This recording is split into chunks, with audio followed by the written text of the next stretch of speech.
This is the McKinsey Podcast, where we help you make sense out of our world's toughest business challenges. Welcome to the show. I'm Lucia Rahili. And I'm Roberta Fusaro.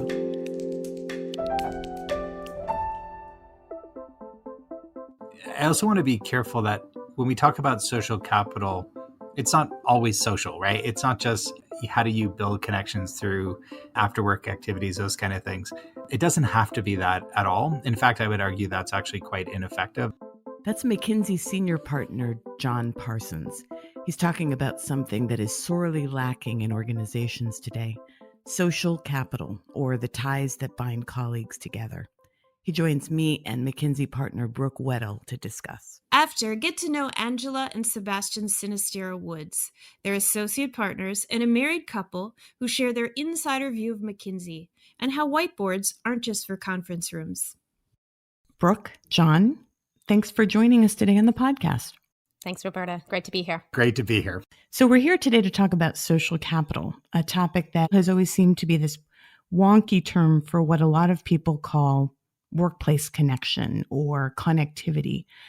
Brooke, am I oversimplifying? What is social capital? How would we define it? Social capital, simply defined, is the presence of networks, relationships, connections within any organization or more broadly, community or culture. It's been studied for multiple years, decades. Some of the more recent work by Robert Putnam have emphasized the impact of social capital as it relates to ties in a community. And then, of course, our research looks at social capital in the context of organizations and how that social capital has evolved over the course of the pandemic. Our research specifically looked at social capital in terms of three specific elements. So access to social capital, the ability to build those relationships and connections, motivation, to what extent an employee is motivated to build social capital as part of one's network, and then finally, ability to build social capital, recognizing that you may have access and you may have motivation, but at the end of the day, there's actually skill involved in terms of building and maintaining social capital. John, why do companies need social capital? Why is it so important?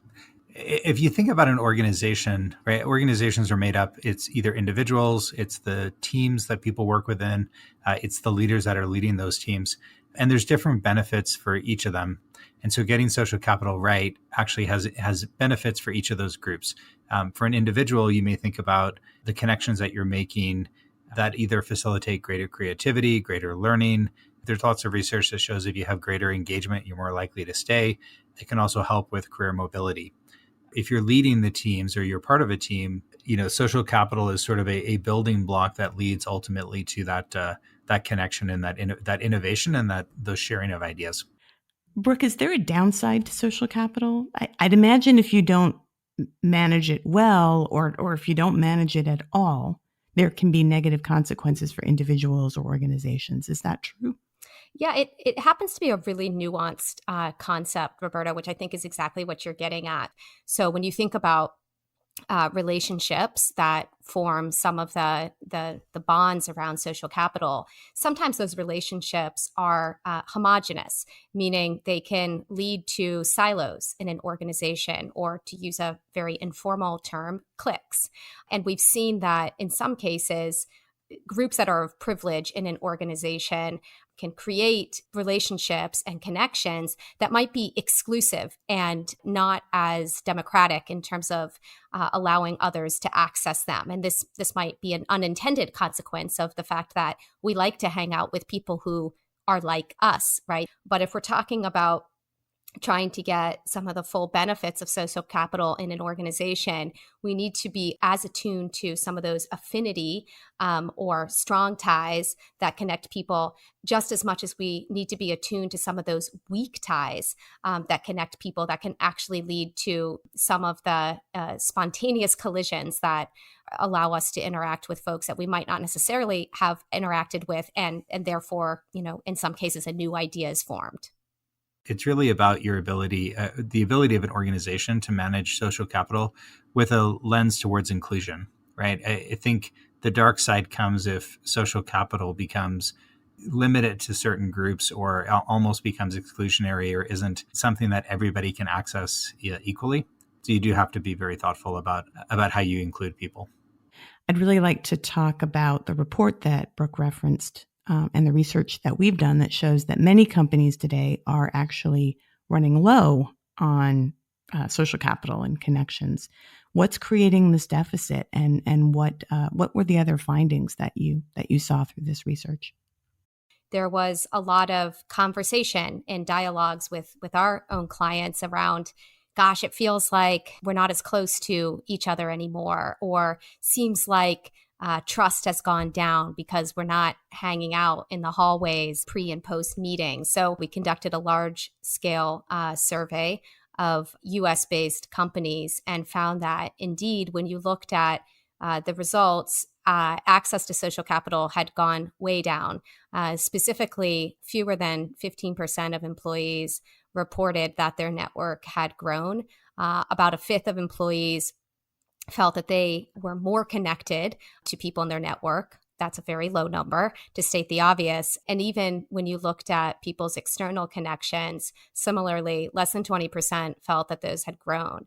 I think the really interesting thing, though, and troubling thing, honestly, was some of the demographic differences. So just staying with access for a second, we found that when you looked at the differences between men and women, women were far less likely to have seen their network, internal or external, grow during the pandemic. And similarly, when you looked at different levels in the company, we saw big differences in terms of what senior leaders reported as the growth of their network versus the front line, with single-digit numbers being reported by the front line in terms of the growth of their networks relative to senior leaders that in some cases reported about half of them had seen and experienced a greater feeling of connection. So let's explore how individuals and companies can build back their stores of social capital. And Brooke, I want to just sort of have this discussion using those three lenses that you had mentioned around motivation, access, ability. How can companies motivate employees to take the time to connect with others and build or rebuild their networks? I think that the data that we saw represent a call to action. So I think in some ways we need to tell a story around social capital that allows employees to understand some of the benefits related to social capital. Some of that might be intuitive, right? Well, of course, I want to develop relationships. But I think a deeper understanding of social capital would also include some of these weaker ties that we were talking about. I remember that when I, as a more junior employee, started off at McKinsey, I had a hard time wrapping my head around this idea that I needed to invest as much in some of the social interactions as much as just getting the model right and performing well. And I think as we see young people, weigh in about their perceptions around hybrid work, understanding some of the trade-offs related to how to build social capital. And to be clear, I think social capital can be built in a virtual context as well as an in-person context. I think the other way in which organizations can help to motivate employees is actually to build it in formally to the performance management system. So when you think about how to incent people to develop deeper relationships, I think of sponsorship, meaning a relationship that is built on this idea that I am going to invest in more junior colleagues typically, and I'm going to create opportunities for them. That incenting leaders to think that way and to build connections accordingly, I think is also, a helpful lever in terms of increasing motivation. The other thing I'd say is we also need good role modeling here. Imagine a leader resetting that and saying, we're going to spend as much time checking in with each other at the start of the meeting as we are running through kind of the tactics of how we're going to get work done. Obviously, there needs to be a balance, but I think leaders can play a big role in terms of role modeling what it looks like to place importance on the concept of social capital. John, any other levers that companies can use to boost motivation? Yeah, I think about it more on the individual level. I was talking with a group of executives just last week, actually, and the discussion was about how you build your network and how you build your network in the external environment. And again, coming out of the last 2.5 years, there was a broad acknowledgement that we have been quite internally focused.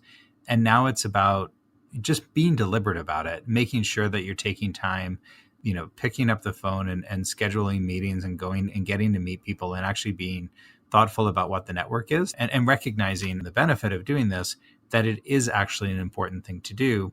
And therefore you should, it is okay. And if not expected, that you spend some of your time doing that.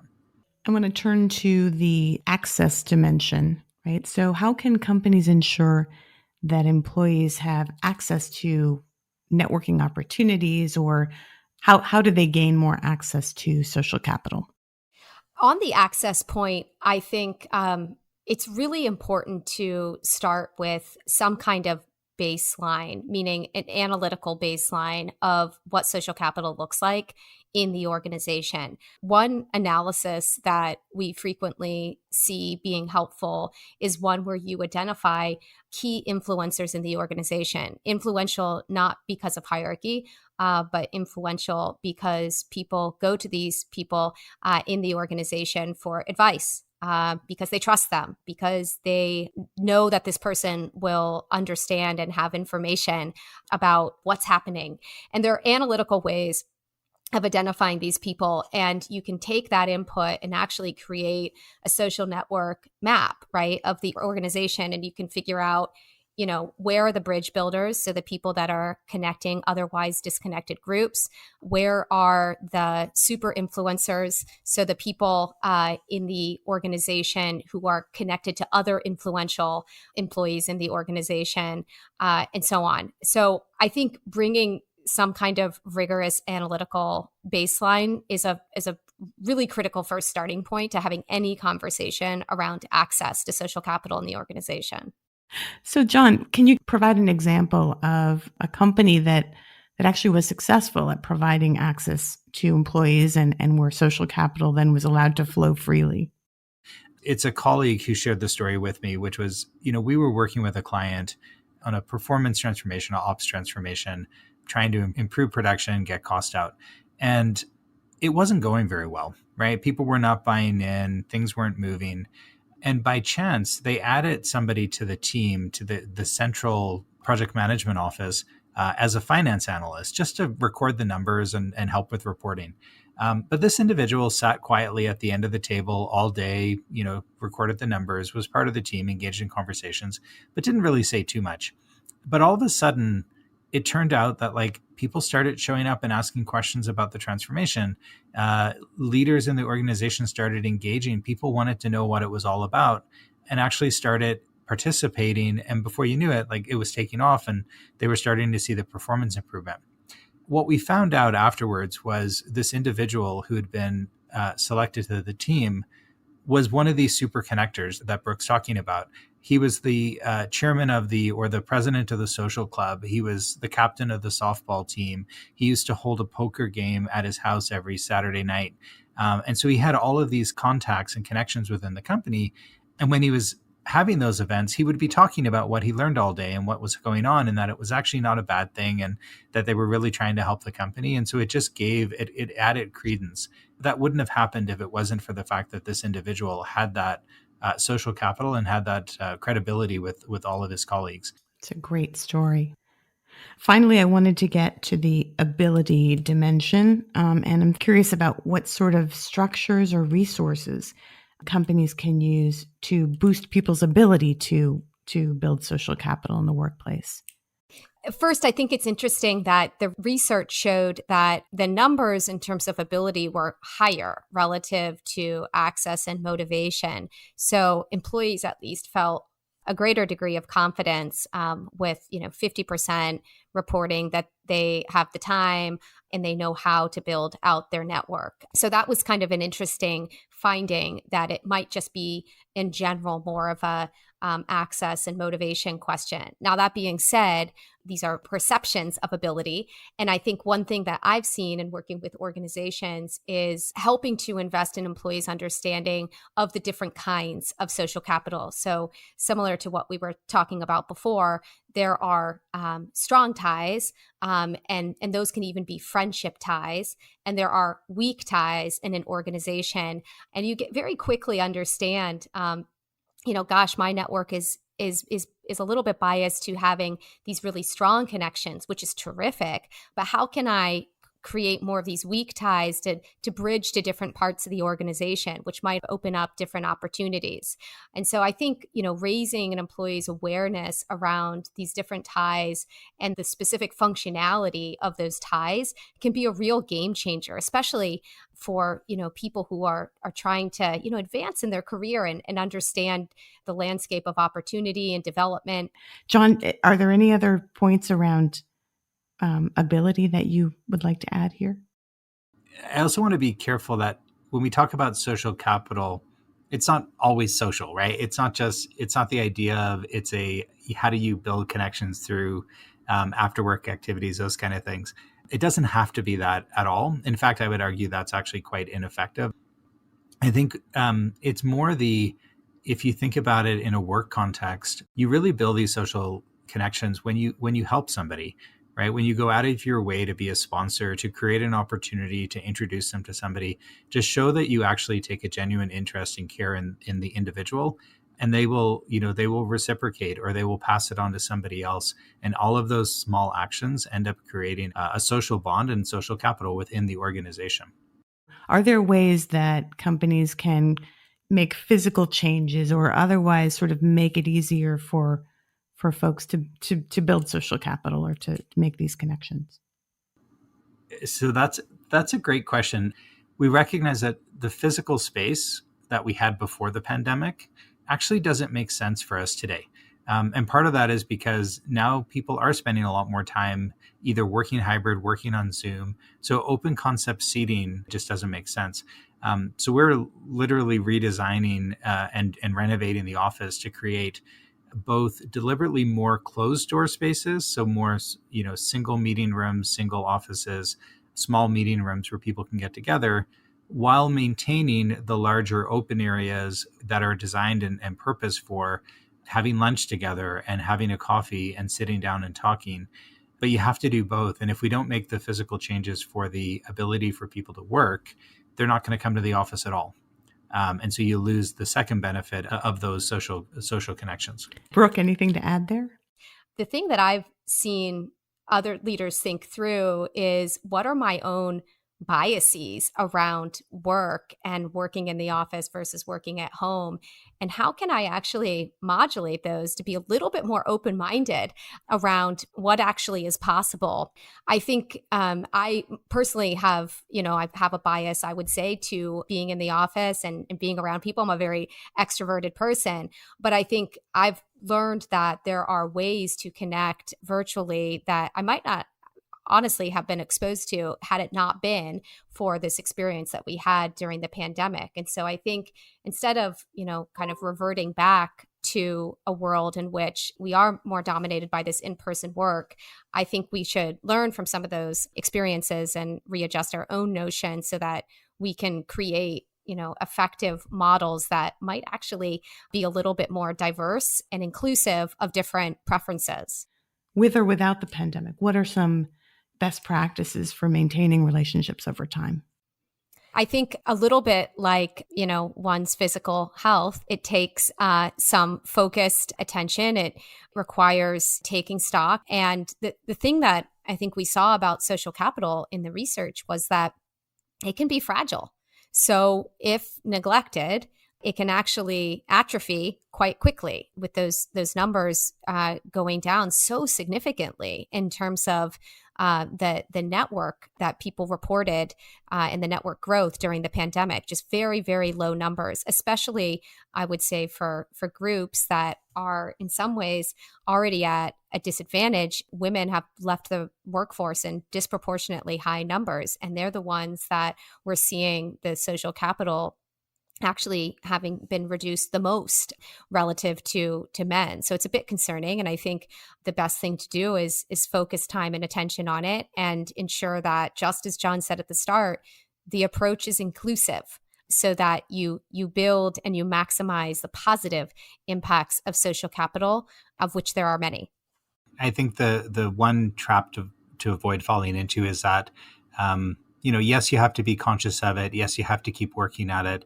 It can atrophy quite quickly. At the same time, it's not like you should carve out 2 days a week and say, it's Tuesday and Wednesday, it's my social days where I'm going to go build my network. I had one of my, a client of mine recently said, it's right under your nose, right? Every interaction you have with somebody, whether it's a business interaction or otherwise, is an opportunity to build that social connection. And so I think you just have to have the mindset of it's part of and integrated into everything you do on a daily basis. When it comes to inclusion, are there any traps that executives can fall into and ways to get around those traps? I mean, one story I'll share is, again, I was speaking with an executive who shared that, they took on a new role. The individual said that they've been invited out to play golf almost every week. And they're like, but I don't play golf. Like, I don't want to, it's not something that I'm interested in. So that's an example, I think, where it's like, I think not deliberately so, but it is excluding a group of people who they're just not interested in that.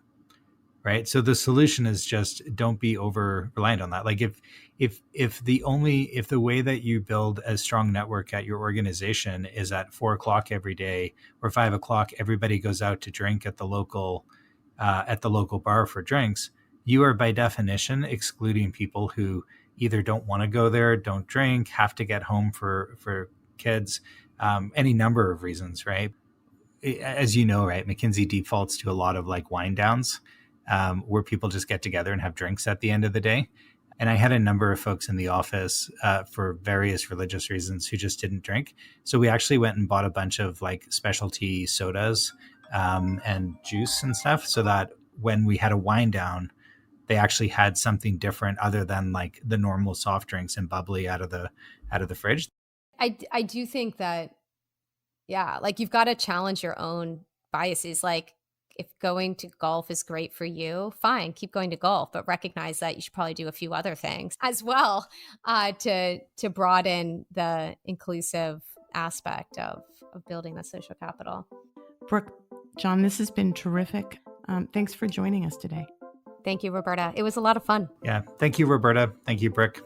Angela and Sebastian Sinisterra-Woods were building up a kind of social capital before they joined McKinsey. They were dating, now they're married, and they join us to talk about their work highlights.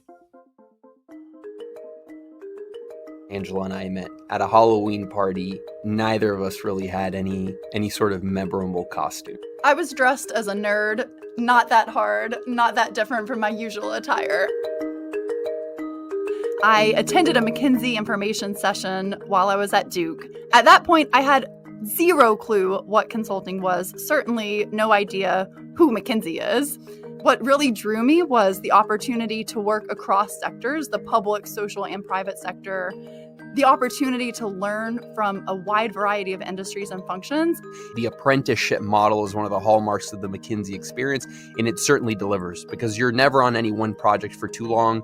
Every year you get multiple reps at working with different colleagues, different peers, different senior partners and partners at McKinsey, and each of them have had their hundreds of projects before them working with different companies, different CEOs. So just by virtue of working with them, you also get to absorb a lot of those learnings. All of my work is with a practice that we call SHAPE, which is our social, healthcare, and public entities practice. I find that my work with those organizations is so mission-driven, and it gets me excited every day for work. We were serving a hotel operator that was trying to expand in North America. They were starting from scratch, and I was able to get very close to the head of North America. I was there with him every single day in the room, and the relationship evolved very quickly. I mean, this was within the matter of a few days from being, you're McKinsey, help me with these things, to, hey, you're Sebastian, we're on the same side of the table. I want you in all my meetings. I want you to knock on my door as much as you want. This client has since left, so he's no longer working at the hotel operator, but we catch up every few months just to see how each other is doing. So it truly became a friendship. It wasn't just a professional, arm's length counseling relationship.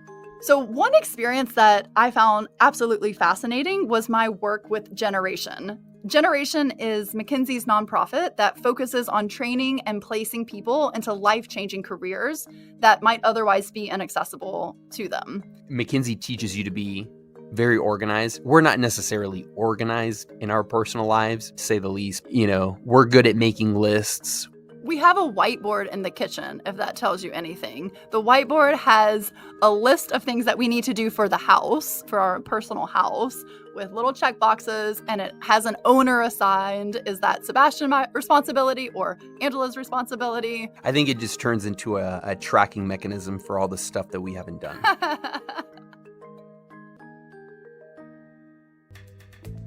Thanks so much for listening to the McKinsey Podcast. I'm Lucia Rahilly. And I'm Roberta Fusaro.